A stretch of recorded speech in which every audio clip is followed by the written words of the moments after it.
Good afternoon, everybody. Hello. Good afternoon, everybody, and welcome to the official FIA press conference for the Formula E. Speak up. Miami Prix. Joining us on stage, starting on my Lucas de Grassi, our championship leader, the newest driver to join our series, Vitantonio Liuzzi, the winner from our last race. Antonio Felix de Costa, the team owner of the Andretti team, Michael Andretti, his new charge, Scott Speed, and the managing director of Dragon Racing, Oriol Servià. But we'll start in the middle with Michael Andretti. Michael, obviously as an IndyCar racer you would have driven around Miami many few times, and as a team owner too, but what does it mean to take Formula E to the streets of Miami for you? We're very excited about it. I think this is one that we were looking forward to for us as a team. It's our home soil, and we've been waiting for this day. We're not only as a race team, but we're also helping organize the race as well. So we got a lot going on right now with our organization, and it's all going really well, and we're really looking forward to a great day tomorrow. I think it's going to be great. I think the crowd's going to be great. I think the setting's awesome, and I think it's going to be a great success, and hopefully the first of many races here. The team's gone well so far, a podium in the first race, pole position in Punta del Este. Do you think this is the weekend where you can finally get that win? It would be awesome if we did it here for sure, being on our home soil like I said before. So yeah, I think so. I think we have a really good team. We've had a lot of bad luck. And I think we with a little bit of good luck, we could have won a couple races already. But but at least we're showing we can run up front. We're competitive, and we have two great shoes here between Scott and Jev. So I think we have a good shot. Andretti's involved in a wide array of motorsport, but what is it about Formula E that attracted you to it? I think I think it's the future. I think to be part of the future now, I think, and helping make it happen is something that really got us interested. I think it's a new technology that we feel like there's just tremendous potential of growth with it, and I think auto racing can really help push the industry forward by leaps and bounds. So I think those are the things that we looked at, and also the going after the younger audience, the millennials. I think that's very important for the future of our sport as well. I think most of their other series, our demographics are getting older and older, and it's been a challenge for them. And I think this is something that I think the kids are really going to pay attention to, because they really care about the environment and all that. So I think for us it just makes all kinds of sense for our future. Thank you very much, and good luck for the weekend. Thank you. Scott Speed, your first race in Formula E, but not the first time you've driven the car. You were at the Donington test. How prepared do you feel for this weekend? Yeah, well, certainly it's going to be a big learning curve to race with the conservation methods that are required to not run out of battery. So I think it'll certainly be a steep learning curve. Having driven the car already is definitely a good foundation, though. So I do still hold, I guess, some pretty good expectations. Now, it's been a few years since you raced an open wheeler. You've been in NASCAR and most recently Global Rallycross. Are you looking forward to being able to see the wheels again? Yes, very much. It'll be a very cool homecoming. But having driven it already, that was the main thing. The racing is, I think it's much like riding a bike. I think everything came back super quick when I tested. So I don't think everything's going to be so much different from that aspect. I think the bigger difference is going to be conserving energy and how the race plays out in that regard, because this is obviously something different than any kind of open wheel racing I've done as well. Thanks, Scott, and good luck.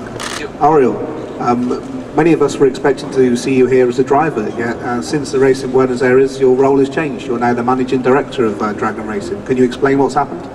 Hopefully a good one. Well, since I joined the series in a way, and the team with Jay, I joined because I really like the technology. I like where the championship was going. From the beginning, I was going to be involved in managing and operations. We decided that I would start driving because it's what I've been doing all my life, and it's what I like to do. I mean, I didn't give up the wheel that easy, trust me. But a couple of things happened. Loic Duval became available, which is a guy we had been regarding for a while. and we saw the opportunity of me just taking more of the role, and it's something I liked. Through my racing career in IndyCars, I've been through a lot of good and not so good teams. I've always been very interested in the technical side. Actually, when Michael was talking now, it reminded me, in 2010 when I wasn't driving, they hired me as a consultant at their race team for a few races. So it's something that I've always enjoyed, and you know, I've got along with Jay very well for a few years when we were competing against each other in IndyCar, and we both saw a great opportunity to, you know, for me to step up as more on the technical and commercial side too of the team. Having driven for 4 races and really understanding the energy usage and the unique demands of these cars, how much are you going to feed that back to the drivers? Well, you know, I mean, obviously Jerome has had as much experience as myself, and although Loic hasn't driven the car, he's obviously has a lot of experience with similar systems. He happens to be driving for Audi and has won Le Mans, so he probably will learn a lot from him, actually. No, I'm pretty sure we have, you know, 2 great drivers that we're going to be challenging for the win. Thank you very much, and good to see you. We'll go on from the last race in Buenos Aires, Antonio Felix to Costa. Just how much of a boost was that win to you and the Amlin and Aguri team? Yeah, it was certainly a big boost for everyone at the team. Like I said beforehand, in Buenos Aires, I really thought we made a big step forward in terms of setup and pace, just in general, after the Punta del Este test day we had there. But clearly everyone did. You know, we could see in qualifying straight away, being half a second off pole position in any other race up to Buenos Aires would have been a top 3, P4, not more than that. And we qualified 8th or 9th with it being half a second. And I think this gap is going to get shorter and shorter, and everyone is going to keep on improving. But clearly, what we have to understand is that the hard bit comes now. You know, to stay at the top. And we have to keep working hard, because obviously we were there, we were at the front, we took the win, but we were not the fastest car on the track. Well, it's something about Formula E, you don't have to be the fastest car on the track to win the race. But I think we do still need to improve a little bit, and this win really gave everyone a big boost to, you know, to taste what it feels like to win a race, and I think we're all going to chase for some more. Have you had a chance to go around the track, and what do you make of this facility? I did some simulator work back in Europe before I came here, and it's certainly a bit more of a traditional track, a bit less of a city track. I have to say, a lot of 90 degrees corners, one kind of fast corner, but you know, like any other city track, you're gonna run close to the walls, which I like, and I guess, you know, hard brakings, this will provide some good overtaking moves, but I hear the track is quite bumpy, which yeah, we'll see. It will be interesting. I think we have to set up the cars a little bit in a different way, but it's the same for everyone, so we'll see. Thanks, and good luck. Vitantonio, a new face to Formula E, and I understand you were just on holiday in Miami, and next thing you know, you're in a driver's press conference. What happened there? This was the best end of our beautiful holiday, basically. I was supposed to fly away yesterday night, but then after a nice lunch with Jarno on Tuesday when he arrived, we had a talk, and he said that maybe Michela was not supposed to come, to keep myself on standby.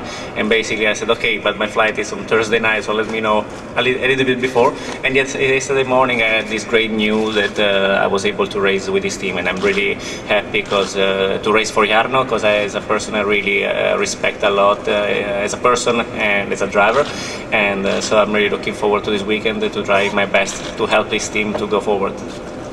Given that preparation, what can you realistically expect to achieve this weekend?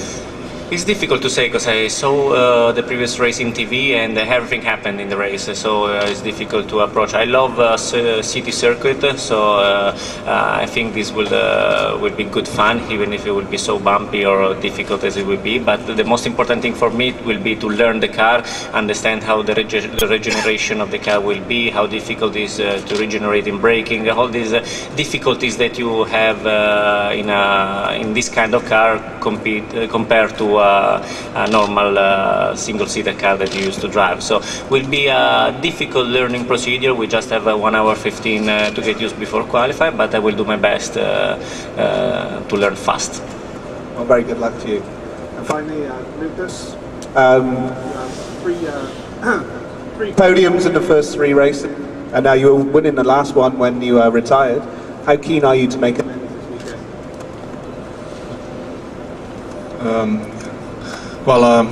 First, it's a pleasure to be here in Miami. I spent some time here also before, from our Sebring test on LMP to here. So, looking at the track, it looks very good, in a very good location, also with the heritage from Miami city tracks from the past. So it's actually very nice to be here. I hope this race stays on for many years to come. Regarding the last race, yes, there was a suspension failure that we don't know why it caused it, but the manufacturer of the car makes sure that we have a new, more strong suspension for the car, which I think is essential. So this part was covered. But like Antonio said, the championship is getting very tough, very close. The teams which were a bit behind, they picked us up. So now it's very challenging. So you have to drive even more on the limit and close to the walls with a bumpy track. Actually, it's very challenging, especially at the both in qualifying, which you run the maximum power and in the race. So for me, I take the same approach as Buenos Aires. Buenos Aires was for me the best race. For me in terms of pace, in terms of performance. So we also managed to go a step up after the testing in Punta del Este. We're just trying to keep it up. And the championship is very long, still after this race, still there is still 6 races to go. So with this one, 7 races to go, so we don't even close to the half of it. So there is no reason to think about being the lead or 3rd or 5th in the championship. We go for the win. We try to make the best out of what we can get and go out of here with a good result without any problem. Will be fantastic. Now we've seen 4 different winners for 4 different teams. You expect that trend to continue? Yes, I'm amazed about the interest of all the high-quality drivers everywhere in the world for this championship. It just shows that the championship is picking up more and more. I think there is everyone at the grid. Actually, everyone can actually win the race. So different from other series, there is a big equality here, and the driver who gets the faster into the track, the team who gets a little bit edge into the free practice and qualifying can have a good result. So it's absolutely open to see which one we're going to win. Thank you very much and good luck for the race. We'll open the questions to the floor, so please raise your hand and state your name and publication.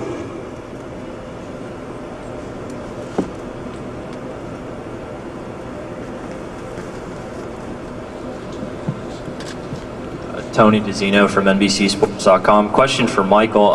Your group has obviously promoted a number of events before, including a past street race. What are some of the logistical challenges of promoting a one-day event?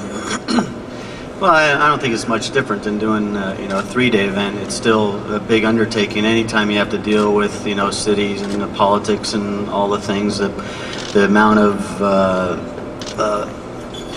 logistics that go in is just amazing, and every city has its own challenge, but I gotta say, I think our people did a fantastic job to get it to this point where we are, and I think right now everything's running really smooth. So really happy with the way it all came out.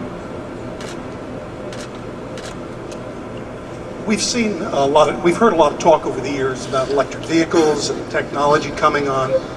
We've also seen the industry sort of back off. Sales aren't going where they're supposed to go.